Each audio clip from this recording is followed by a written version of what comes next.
Good evening to all of you. Once again, most welcome to all of you on my YouTube channel English by Bihari babu. जी हाँ, आप सभी को पुनः स्वागत है और आज फिर हम हिंदू एडिटोरियल का एक आर्टिकल आप सबके लिए लेकर आए हैं। लेकिन थोड़ा सा इस आर्टिकल के चर्चा करने से पहले आज हम आप लोगों से फिर कहना चाहते हैं कि only Hindu is solution. Only Hindu newspaper is solution if you want to improve your English. Please try to understand my feelings. समझने का प्रयास कीजिए। हिंदू के माध्यम से ही हम अपने कंप्रिहेंशन स्किल को इंप्रूव कर सकते हैं। इसलिए शुरुआती फेज में ये आर्टिकल समझने में बहुत तकलीफें होंगी, बट इसको झेलना है, झेलते चलना है। खास करके हिंदी मीडियम के विद्यार्थियों के लिए मैं इस बात को कहना चाहता हूं, क्योंकि जो लोग काफ़ी दिन तक इंग्लिश से जिनका नाता नहीं रहा उनको दिक्कत तो होगा, लेकिन इस दिक्कत को झेलना सीखना है। If you want to achieve your ambition, your target, you have to tackle this problem. You will have to tackle this problem. चलिए, आज के जो तड़कता भड़कता आज फिर एक अंतर्राष्ट्रीय संबंधित टॉपिक पे चर्चा करेंगे। इस टॉपिक का हेडिंग है, यानी टाइटल है रिस्की वेट।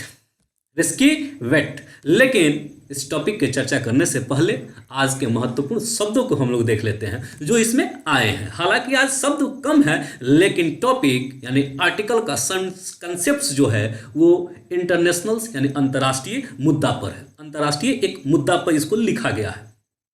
बहुत ही जरूरी है, खास करके सारे कॉम्पिटिटिव विद्यार्थियों के लिए एक करेंट भी आप लोगों के लिए तैयार हो जाएगा। करेंट के रूप में भी आप इसको ये कर सकते हैं।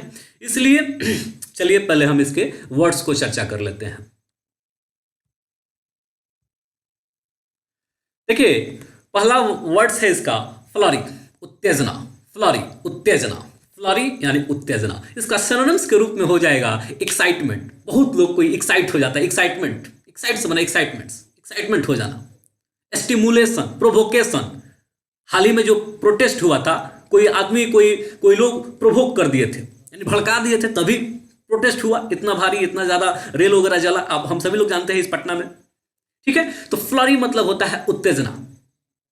ठीक है, एक्साइटमेंट, स्टिमुलेशन, प्रोवोकेशन, यानी प्रोवोक से बना प्रोवोकेशंस। प्रोवोकेशन मतलब भड़काना होता है, लेकिन फ्लरी के सिनोनिम्स के रूप में ये सारे वर्ड्स इस्तेमाल हो सकते हैं।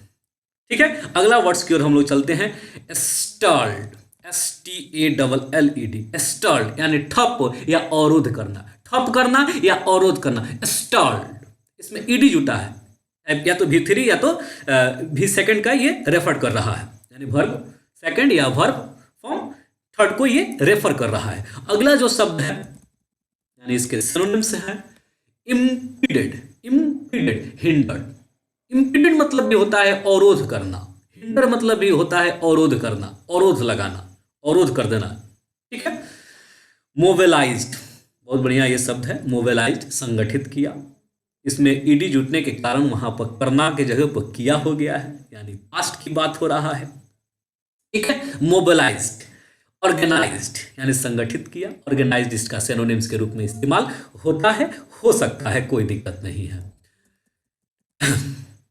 रिसिप्रोसिटी, रिसिप्रोसिटी बहुत बढ़िया शब्द है। रिसिप्रोकल से बना है रिसिप्रोसिटी, यानी पारस्परिक, आपसी, आपस में का। जिसको एक और सिनोनिम्स इसका जो सिनोनिम्स वर्ड्स है म्यूचुअलिटी, इसका बिल्कुल सिनोनिम्स होगा म्यूचुअलिटी या रिसिप्रोसिटी। ठीक है, रिसिप्रोसिटी मतलब पारस्परिक। रिसिप्रोकल यानी रिसिप्रोकल से बना है रिसिप्रोसिटी। अगला शब्द देखिए, कंटेस्टेड। कंटेस्टेड बहुत बढ़िया शब्द है, विवादास्पद। सिनोनिम्स के रूप में आप लोगों के प्रीवियस ईयर के एग्जाम का जब आप लोग सेट प्रैक्टिस कीजिएगा या मॉक टेस्ट दीजिएगा लो, तो उसमें मिलेगा ये शब्द कंटेस्टेड, यानी विवादास्पद, विवादजनक। ठीक है, इसका जो सिनोनिम्स होगा वो कंट्रोवर्शियल, कंटेंटियस, कंट्रोवर्शियल, कंटेंटियस। कंटेंटियस भी बहुत महत्वपूर्ण शब्द है। कंटेंटियस कंटेंटियस भी बहुत महत्वपूर्ण शब्द है, सिनोनिम्स के रूप में आ सकता है। चलिए अगला शब्द की ओर हम लोग बढ़ते हैं। इन्वेड यानी हमला करना, किसी पर चढ़ाई करना। ठीक है, जैसे इंडिया जब पाकिस्तान पर चढ़ाई करेगा तो क्या होगा? इन्वेड होगा, इन्वेड करेगा। क्या करेगा? चढ़ाई करेगा। किस पे? पाकिस्तान पर। किस लिए? पीओके के लिए, जो पीओके अभी बाकी है। इन्वेड इसका सिनोनिम्स के रूप में जो शब्द हो सकते हैं, अटैक, हमला करेगा, सभी लोग जानते हैं। असॉल्ट यानी हमला करेगा। स्ट्राइक, स्ट्राइक से कौन नहीं जानता है? इसी स्ट्राइक, एयर स्ट्राइक और सर्जिकल स्ट्राइक से मोदी जी का केंद्र में सरकार बना। बाकी सारा उस समय बेरोजगारी का मुद्दा तो गायब हो गया था। उस समय कोई बेरोजगार नहीं बोला कि हमें रोजगार चाहिए। एयर स्ट्राइक पर वो 350 से ऊपर सीट लाए, पूरा देश में वाह भाई, हाँ बहुत बढ़िया किया, बहुत बढ़िया किया। ठीक है, तो होगी, किए तो है। खैर वो अच्छा बात था, स्ट्राइक करना जरूरी था, पाकिस्तान को सबक सिखाना जरूरी था। खैर वहां पे हमें लोगों को नहीं जाना है। हम लोगों को अटैक, असॉल्ट, स्ट्राइक, ये तीनों सिनोनिम्स होगा। अब स्ट्राइक शब्द कभी नहीं भूलिएगा। इन्वेड, इसलिए हम उसको रिलेट कर दिए। ठीक है, आगे चलते हैं। एनेक्सेशन, एनेक्सेशन मतलब होता है राजहरण कर लेना, कोई राज्य पर कब्जा जमा लेना, कोई राज्य को अपने में मिला लेना, उसी को कहा जाता है एनेक्सेशन। कश्मीर का एनेक्सेशन हुआ था, कश्मीर को मिलाया गया था। जूनागढ़ जो था उसको मिलाया गया था। ये सारा चीज एनेक्सेशन में आ जाता है, जिसको मिलाया गया, जिसको संयोजन किया गया। इसका सिनोनिम्स के रूप में आता है एडिशन, सिनोनिम्स के रूप में आता है एडिशन, अमलगमेशन। दूसरा जो शब्द है अमलगमेशन, एडिशन, अमलगमेशन, अमलगमेशन समझिएगा, थोड़ा सा डिफिकल्ट है लेकिन अमलगमेशन, अमलगमेशन यानी इसके मतलब भी होता है मिश्रण कर लेना। रियल मीनिंग मिश्रण कर लेना होता है, लेकिन ये सिनोनिम्स के रूप में आ सकता है। सिनोनिम्स मतलब मिलता जुलता शब्द के रूप में आ सकता है। ठीक है, अगला जो शब्द है स्टेटस क्यो यानी यथा स्थिति, स्टेटस क्यो। इसका प्रॉपर कोई हमें सिनोनिम्स नहीं मिला, इसलिए इसका जगह खाली है। ओवररन, सलमान खान ने गाड़ी चलाया और ओवररन कर दिया, फुटपाथ पे जो सोते थे लोग उसको ओवररन कर दिया। आज भी उसका केस चलता है, लेकिन आज भी वो सलमान खान है, भाईजान है, दुनिया में के नज़र में, सरकार के भी नज़र में, सुप्रीम कोर्ट के भी नज़र में बाहर हैं। तो उन्होंने क्या किया था? कुचल दिया था लोगों को, ओवररन कर दिया था उन लोगों पे। बिल्कुल गाड़ी को नशा के धूप में एकदम ओवररन कर दिया, क्रैश कर दिए थे, सेट फुट यानी पाँव के नीचे दबा दिए थे। ठीक है, मिजरेबली मतलब होगा, मिजरेबली मतलब बुरी तरह या भाग्य से। मिजरेबली यानी बुरी तरह, अभाग्य से। बार बार शब्दों को बोलते हैं ताकि आप सभी के कान में बार बार ये आवाज़ जाए, आप सभी के माइंड या मस्तिष्क में बैठे। यही मेरा उद्देश्य है बार बार बोलने का। चलिए, यही जो महत्वपूर्ण शब्द थे, शब्द समाप्त होता है। अब हम लोग आर्टिकल को समझने पर आते हैं। बहुत बढ़िया है, बशर्ते आप लोग वीडियो को पूरा देखिए प्लीज़, और अधिक से अधिक सब्सक्राइब कीजिए, शेयर कीजिए, इंकरेज कीजिए, ताकि और ज़्यादा बेहतर हम आप लोगों के लिए करें। हिंदी वासियों के लिए जो हिंदी मीडियम से पढ़े हुए हैं, बिल्कुल इंग्लिश आ सकता है, इम्प्रूव हो सकता है, बशर्ते पैशंस चाहिए। Because English is a language, English एक भाषा है, और भाषा का विस्तार किसी के अंदर धीरे धीरे ही होता है सर। कोई कहानी नहीं है जो आप लोगों को घोर कर पिला दिया जाएगा अचानक, किसी के पास नहीं है। अगर कोई बोल रहा है आप लोगों के साथ गलत कर रहा है। इस चीज से सतर्क रहना है, मेहनत करना होगा अच्छा डायरेक्शन में। A right practice man make perfect. यदि आप सही दिशा में प्रैक्टिस करते हैं, आप परफेक्ट होइए जाइएगा, कोई इंसान हो जाएगा। तो हम लोगों को इंग्लिश के पिछलगू बनना है, पलायन नहीं कर जाना है, इसके डर से नहीं भाग जाना है दूसरे तरफ जहां पे इंग्लिश ना हो। वैसा जॉब की तलाश नहीं करना है सर। अगर इंग्लिश पे आप काबू पा लिए ना, आपके लिए बहुत सारे रास्ते खुल जाएंगे, बहुत सारे। एक इंग्लिश ना होने की वजह से बिहार के विद्यार्थी दिल्ली पुलिस में फॉर्म नहीं डालते हैं। यही विद्यार्थी सीपीयू में फॉर्म नहीं डालते हैं। क्यों? उसके दरोगा का वर्दी का कलर दूसरा होता है? नहीं, कलर यही होता है। लेकिन इंग्लिश उन लोगों के पास ना होने के कारण वो लोग वहां सेंट्रल गवर्नमेंट के दरोगा नहीं बनते हैं। स्टेट गवर्नमेंट के लिए कई साल मेहनत करते हैं, समझ रहे हैं ना। सिर्फ इंग्लिश वो लोग, एक तो कमजोर रहता है, दूसरा ध्यान ही नहीं देना चाहते हैं, उसके बाद भी जब समझते हैं चीज़ों को फिर भी छोड़ देते हैं, और छोड़ने के बाद से फिर दूसरा चीज़ ढूंढते हैं। चलिए हम लोग आते हैं अपने आर्टिकल पे।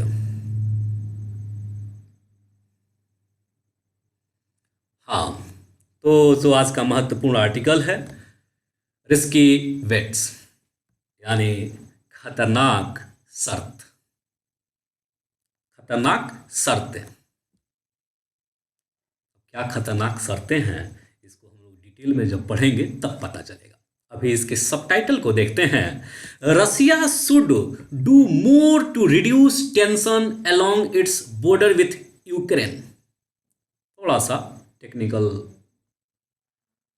हाँ, Russia should do more to reduce tensions. Russia को करना चाहिए, यानी लेखक सजेशन दे रहे हैं, शुड से सजेशन दिया जाता है, मॉडल वर्ब है। रसिया को करना चाहिए अत्यधिक प्रयास, टू रिड्यूस टेंशंस, ताकि टेंशंस रिड्यूस हो सके। अत्यधिक काम करना चाहिए ताकि टेंशंस रिड्यूस हो सके, कुछ ऐसा काम करना चाहिए जिससे टेंशन रिड्यूस हो सके। Along its border with Ukraine, along its border with Ukraine, जो रसिया का जो बॉर्डर सटा है एकदम जो लंबा पैरेलल में, वहाँ का टेंशन यूक्रेन और रसिया के बीच का जो टेंशन है वो कम हो सके, इसलिए रसिया को ज़्यादा काम करना चाहिए, कुछ अत्यधिक काम करना चाहिए। चलिए इसके टॉपिक में आते हैं, समझते हैं। रशियन फॉरेन मिनिस्टर सरगई लवारोस, इसमें अपोस्ट्रोफी है से, सरगई लवारोस कमेंट्स। रसिया के फॉरेन मिनिस्टर जो सरगई लवारोस हैं, उन्होंने कमेंट किया है। आफ्टर यानी कब, आफ्टर यानी के बाद, receiving a written response from Washington to Moscow security demands. जो मॉस्को सिक्योरिटी डिमांड था, मॉस्को जो है वो रसिया की राजधानी है, और रसिया की राजधानी का कुछ डिमांड था अमेरिका यानी वाशिंगटन से, वाशिंगटन अमेरिका की राजधानी है, तो वही डिमांड पर एक लेटर रसिया ने दिया है, यानी आफ्टर रिसीविंग रिटन रिस्पॉन्स, यानी वाशिंगटन से एक रिटन रिस्पॉन्स मिला है रसिया को, ठीक ना, मॉस्को के जो सिक्योरिटी डिमांड था उसको लेकर। एंड आगे देखिए, रसिया डजंट वांट वार, और वो कहते हैं जब उनको लेटर ये प्राप्त हुआ है, रिटन लेटर कि हाँ हम चर्चा वगैरह करेंगे आपसे, अमेरिका ने दिया है, तो ये कहते हैं रसिया डजंट वांट वार, रसिया वार नहीं चाहता है। Raises hope of a diplomatic solutions to Ukraine crisis, उठाता है, रेजेज होप्स यानी जो भी आशाएं हैं कूटनीतिक हल का, यूक्रेन के क्राइसिस को हल करने का, वो उठाता है Russia. Last week saw a flurry of diplomatic activity aimed at de-escalate the situation. जो लास्ट वीक देखा गया, सॉ मतलब देखा गया, ए फ्लरी यानी जो उत्तेजना देखा गया डिप्लोमेटिक एक्टिविटी में, यानी कूटनीतिक सक्रियता जो देखा गया, उस कूटनीतिक सक्रियता का यही लक्ष्य था। एट डी एस्केलेटिंग यानी क्या किया जाए, डी एस्केलेटिंग किया जाए, यानी जो भी टेंस है, जो भी ये नाजुक पल है, इसको कम किया जाए, राहत पहुंचाया जाए इस सिचुएशंस को, इस परिस्थिति को। आगे देखिए, बिसाइड्स, इसके अलावा, ये कूटनीतिक जो प्रयास किया गया है, इसके अलावा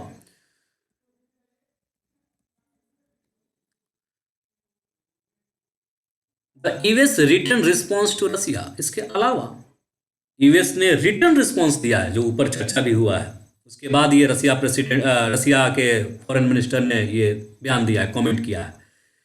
the US return response to Russia, US ने रिटर्न रिस्पॉन्स दिया है रसिया को, which could set the stage for further diplomatic talk, जो एक सेट करेगा, एक स्टेज को, एक मंच को आगे की कूटनीतिक बातचीत के लिए, कूटनीतिक, डिप्लोमेटिक मतलब क्या होता है, फर्दर मतलब आगे की कूटनीतिक बातचीत के लिए, इन कमिंग वीक्स यानी आने वाले हफ्तों में।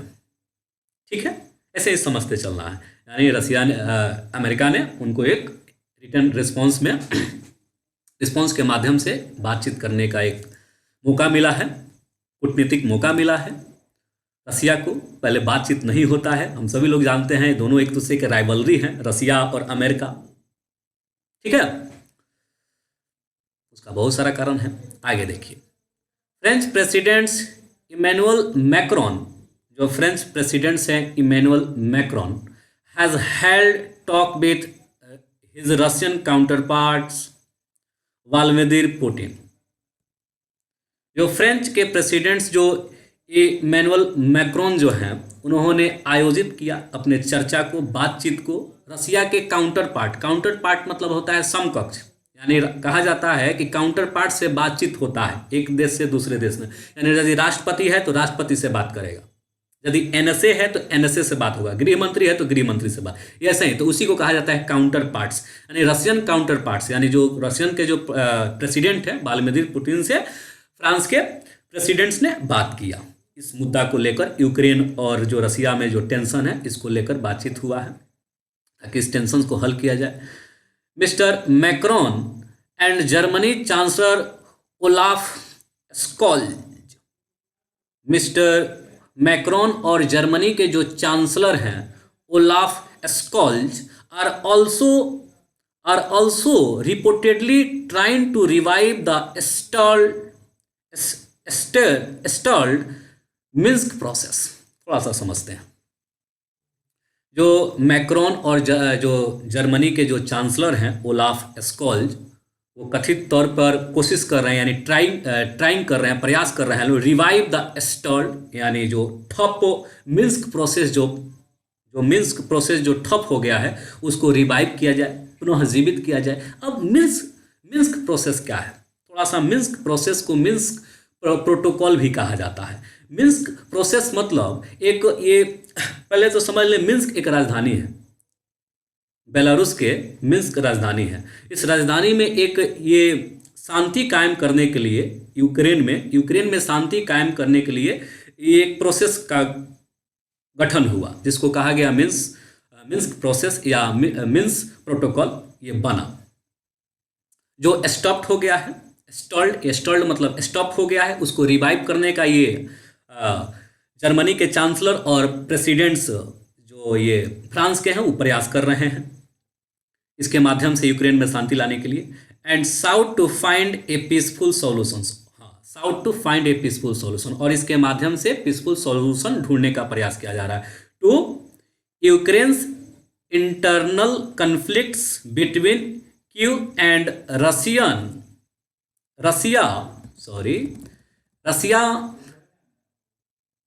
Back separatist in the eastern Donbas region. आस्ते आस्ते समझते चलना है, घबराना नहीं है, घबराने से कुछ मिलने वाला नहीं है सर। ठीक है, यानी कहने का मतलब है आगे यहाँ से कि मिन्स्क प्रोसेस के माध्यम से ये शांति का हल ढूंढा जा सकता है। यूक्रेन का जो इंटरनल कन्फ्लिक्ट्स है, जो आंतरिक जो संघर्ष हैं, जो यूक्रेन एक जो देश है और उस देश में जो आंतरिक जो ये कन्फ्लिक्ट्स है जो बिटवीन क्यू यानी एक वहाँ की ये है, और रसियन वैक्ट यानी रसिया के द्वारा कुछ वहाँ यूक्रेन में रसिया के द्वारा कुछ लोगों को, जो लोग अलगाववादी हैं, जो लोग यूक्रेन को नहीं चलने देना चाहते हैं एक देश के रूप में, वो रसिया के द्वारा उन लोगों को उन लोगों को मतलब समर्थन प्राप्त है। कह रहा है रसियन बैक्ड सेपरेटिस्ट, यानी रसियन बैक्ड सेपरेटिस्ट, यानी जो रसिया के समर्थित जो अलगाववादी हैं इन ईस्टर्न डोनबास्क रीजन, जो ईस्टर्न डोनबास्क रीजन में यानी यूक्रेन के ही। आप ही देखिए ना, इंडिया में जो कश्मीर है, कश्मीर में कुछ अलगाववादी हैं कि नहीं? वही तरह वहाँ यूक्रेन में भी जो रसिया के समर्थित जो कुछ अलगाववादी हैं और जो कीवी हैं, ये बराबर इन लोगों में संघर्ष चलता रहता है, कन्फ्लिक्ट्स मतलब संघर्ष होता रहता है। ये सबसे बड़ा इंटरनल समस्या है यूक्रेन का। और उसका फ़ायदा उठाता रहता है रसिया, ठीक ना, बराबर सपोर्ट कर दे, जैसे पाकिस्तान बराबर यहाँ सपोर्ट कर देता है कुछ कश्मीरियों को, ढेला मारो पत्थर मारो, वही हाल है वहाँ पर भी कुछ ऐसा। Mister Putin has said the US response does not address Russia's core security concerns.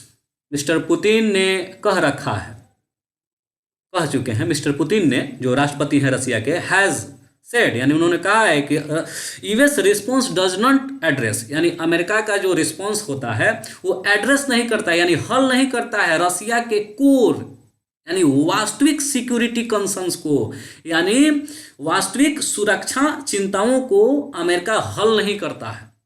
ये राष्ट्रपति पुतिन ने कहा, इस बात को कह चुके हैं। Has said fear of military conflicts are still there, अभी भी यूक्रेन और रसिया के दोनों सैनिक बॉर्डर पर हैं। आ फियर ऑफ कन्फ्लिक्ट्स यानी संघर्ष का जो डर है, संघर्षों का जो डर है वो अभी भी बरकरार है, देयर यानी वहां अभी भी बरकरार है। आगे देखिए रसिया के पास एक कोमा है। रसिया which has mobilized thousands of troops on its border, रसिया ने मोबिलाइज कर दिया है, एकत्रित कर दिया है, संचित कर दिया है हजारों की तादाद में अपने ट्रूप्स को बॉर्डर पर विथ यूक्रेन, जो यूक्रेन के साथ जो बॉर्डर है रसिया का, उस पर हजारों के तादाद में ये कर दिया है। इन बेलारूस इन यूक्रेन नॉर्थ, और जो एक बेलारूस जो एक देश है वो यूक्रेन के नॉर्थ में है, बात समझिएगा, जो बेलारूस जो देश है वो यूक्रेन के नॉर्थ में है। एंड ट्रांसनिस्ट्रिया जो एक गैर जो राज्य है, यानी अभी उसको मान्यता राज्य के रूप में प्राप्त नहीं है, देश के रूप में पर्याप्त नहीं है, ट्रांसनिस्ट्रिया जिसको कहा जाता है। और ये ट्रांसनिस्ट्रिया जो है ये ब्रेकवे रीजन फ्रॉम मोल्डोवा, ये एक मोल्डोवा से टूटा हुआ एक प्रांत है इन इट्स साउथ वेस्ट, जो यूक्रेन के साउथ वेस्ट में पड़ता है। और बेलारूस कहाँ पड़ता है? बेलारूस जो पड़ता है वो नॉर्थ में पड़ता है। इससे देखिए किसको फायदा होता है, इससे has a clearly military advantage. अब has a clearly military advantage तो किसे को? तो रसिया को। ये हैज़ ए क्लियरली, ये हैज ये जो वर्ब आया है वो रसिया के लिए आया है, इसके लिए आया है, यानी रसिया को इससे क्लियरली फायदा मिलता है, क्योंकि साउथ वेस्ट में जो ये ट्रांसनिस्ट्रिया है, ट्रांसनिस्ट्रिया जो एक गैर वैधानिक जो देश है, अब इसको देश के रूप में मान्यता प्राप्त नहीं है, और एक जो बेलारूस है यूक्रेन के नॉर्थ में, इसके वजह से उसको बहुत फ़ायदा मिलता है, मिलिट्री एडवांटेज मिलता है। किसको? रसिया को, यानी रूस को।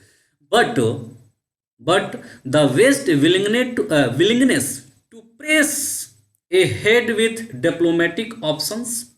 आगे देखिए, बट लेकिन जो वेस्ट है, यानी जो वेस्ट के देश हैं, उनका विलिंगनेस है, यानी उनका इच्छा है, विलिंगनेस मतलब इच्छा है, टू प्रेस ए हेड यानी दबाव बनाया जाए आगे डिप्लोमेटिक ऑप्शंस का, यानी कूटनीतिक विकल्प का, and Russia's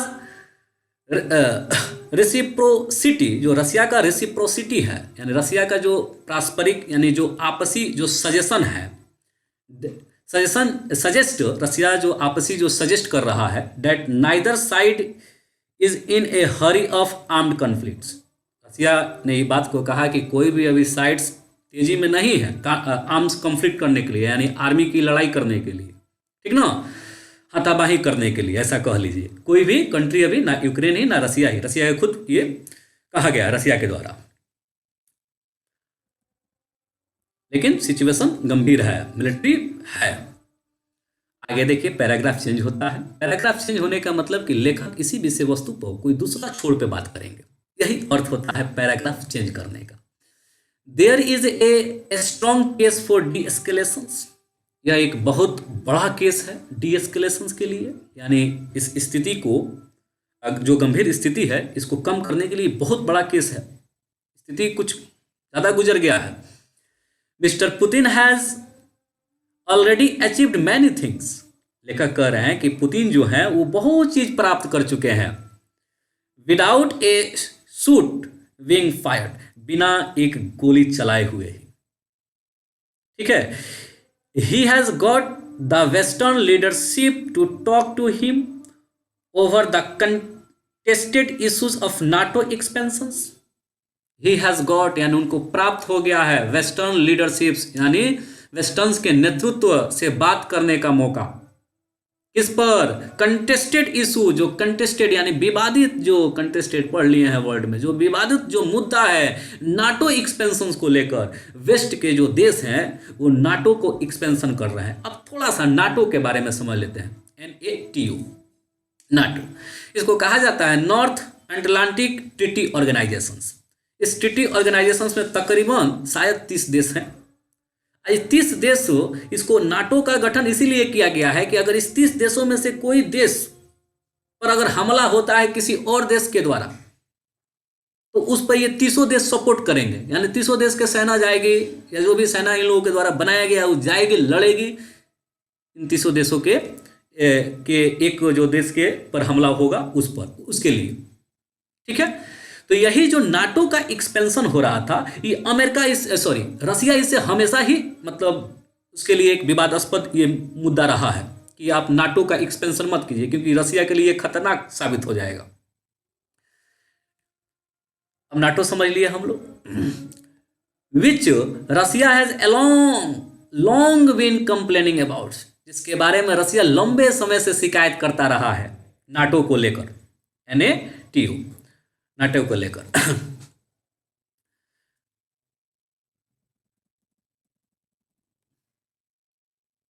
bye putting a gun to Ukraine head यानी रसिया क्या किया है, यूक्रेन के हेड पे गन रख दिया है।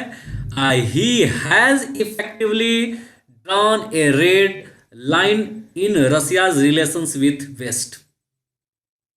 यूक्रेन के सर पे माथा पर बंदूक रख दिया है और वह ही हैज इफेक्टली ड्रॉ, और वह एक बहुत ही प्रभावकारी रूप से ड्रॉन कर चुका है, यानी एक डडीर घिस चुका है, लाल लाइन यानी लाल पंक्ति घिस चुका है रसिया के संबंध वेस्ट के साथ। यानी वेस्ट और रसिया के संबंधों में रसिया ने यूक्रेन के मस्तिष्क पे गन रखकर एक लाइन घिस लिया है, यानी संबंधों को ये करने के लिए वेस्ट को मजबूर कर दिया है, ऐसा भी कह सकते हैं। अब वेस्ट उससे बात करना चाहता है। वेस्ट में बहुत सारे कंट्री आता है, सबसे पावरफुल कंट्री तो अमेरिका ही है।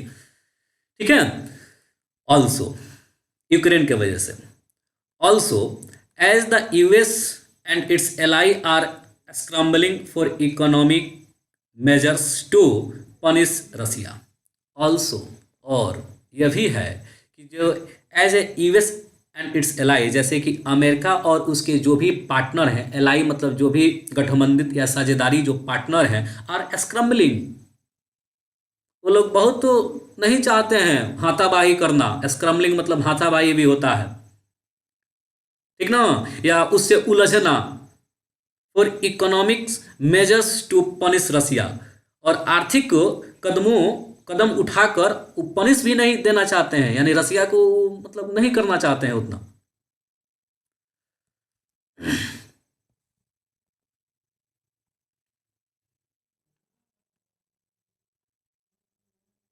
US and also its ally are scrambling, हाँ लड़खड़ा गए हैं, मतलब कहने का मेरा मतलब है लड़खड़ा गए हैं, स्क्रम्बलिंग हो गए हैं, नहीं चाहते हैं कि उसको दिया जाए, ठीक ना।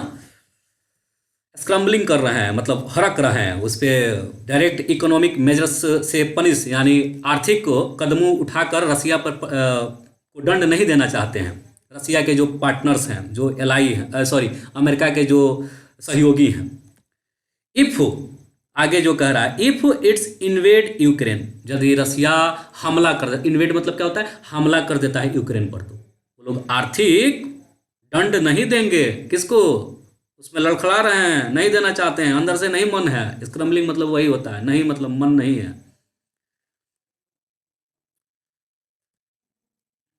आगे चलते हैं। The 2014 Russians annexation of Crimea and Moscow continue support for separatist inside Ukraine.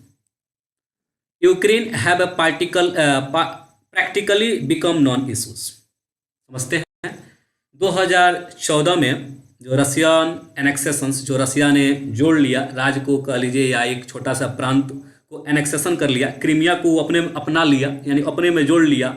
And Moscow रसिया की राजधानी है। मॉस्को कंटिन्यू सपोर्ट, मॉस्को लगातार सपोर्ट कर रहा है सेपरेटिस्ट जो हैं इनसाइड यूक्रेन, जो यूक्रेन के इनसाइड यानी यूक्रेन के अंदर में जो सेपरेटिस्ट हैं उसको लगातार रसिया यानी मॉस्को रसिया की राजधानी सपोर्ट कर रहा है। Have a practically become non issues, और अभी तो एक नॉन इशूज बन गया है, नॉन इशूज बन गया है। इसको कोई लोग अब अंतर्राष्ट्रीय मुद्दा अब इसको माना ही नहीं जा रहा है। जो रसिया सीधे तौर पर वहां के सेपरेटिस्टों को ये करता है, प्रोवोक करता है। ठीक है, नोबडी इज थ्रेटनिंग, आगे देखिए कितना बढ़िया बात लिख रहे हैं।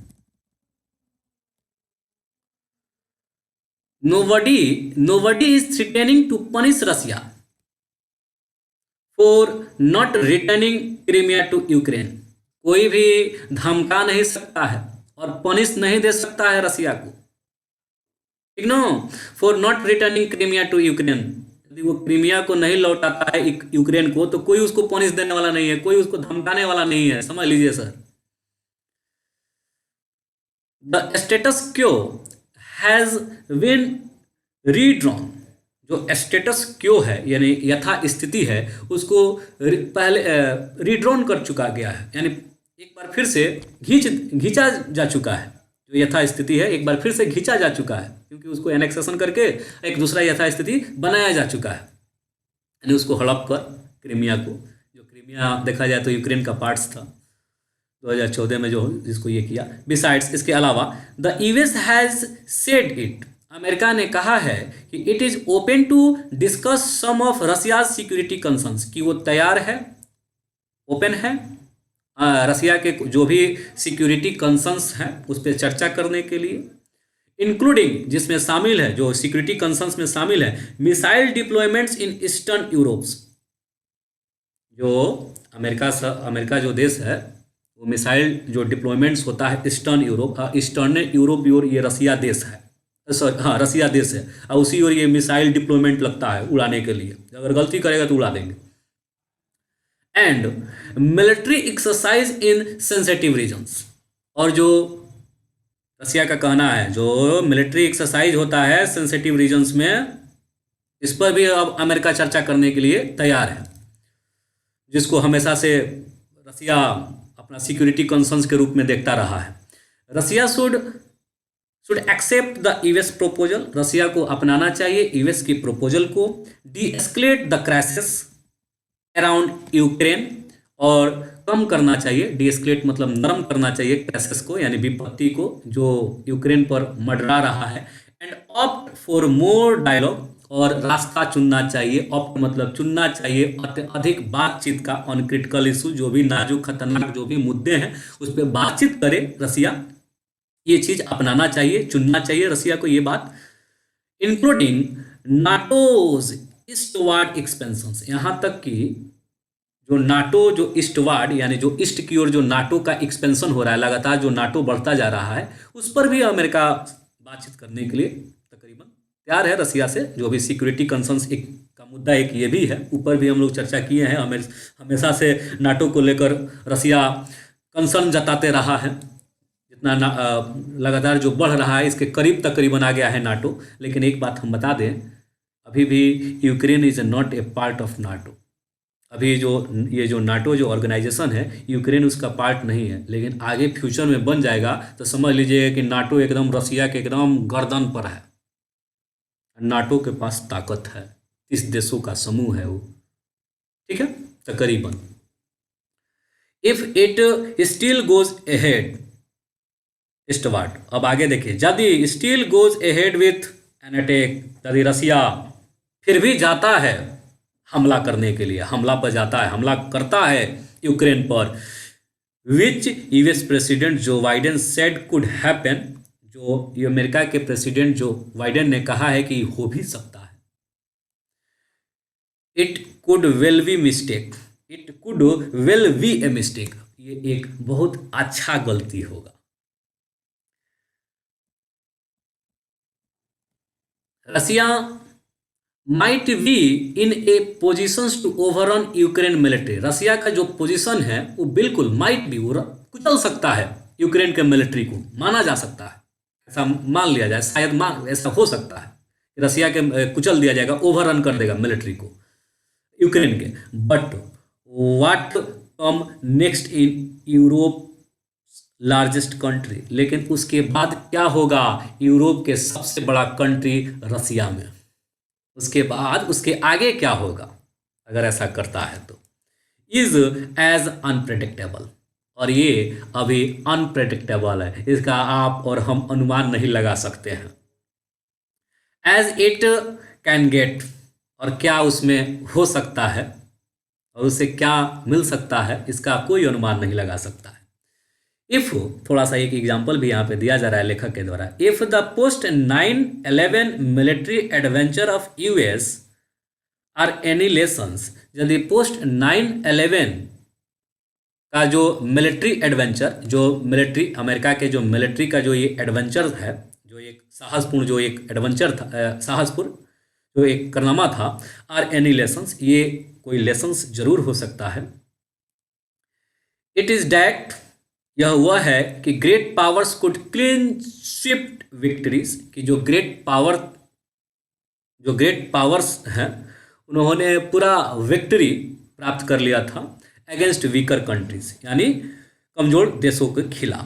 But could fail miserably in sustaining those victories, लेकिन वो लोग फेल हो गए अभागे से या बुरी तरीके से उस विक्ट्री को संभालने में, उस विक्ट्री को लोग संभाल नहीं पाए। ये जो भी ग्रेट पावर्स ने क्लीन स्वीप किया था वीकर यानी कमजोर देशों के खिलाफ, वो लोग तो उसमें तो सफल हो गए, वैसे ही रसिया तो सफल हो जाएगा, लेकिन शायद उसके विक्ट्री को संभाल नहीं पाए।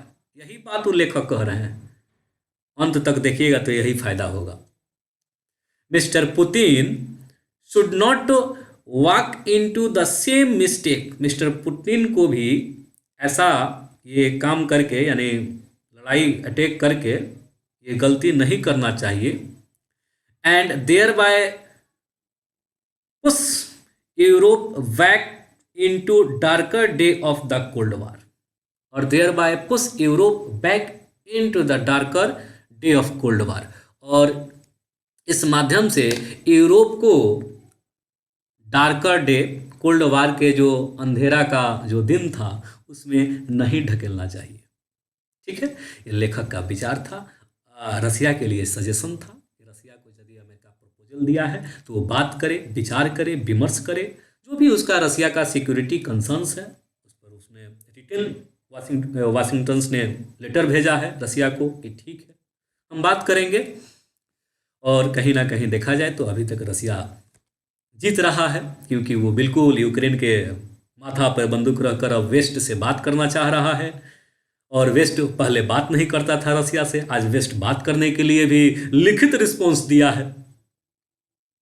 ठीक है, तो अब रसिया पर निर्भर करता है कि रसिया अब कैसा स्टेप उठाता है। चलिए आज का सेशन यहीं पे समाप्त होता है। जय हिंद, जय भारत।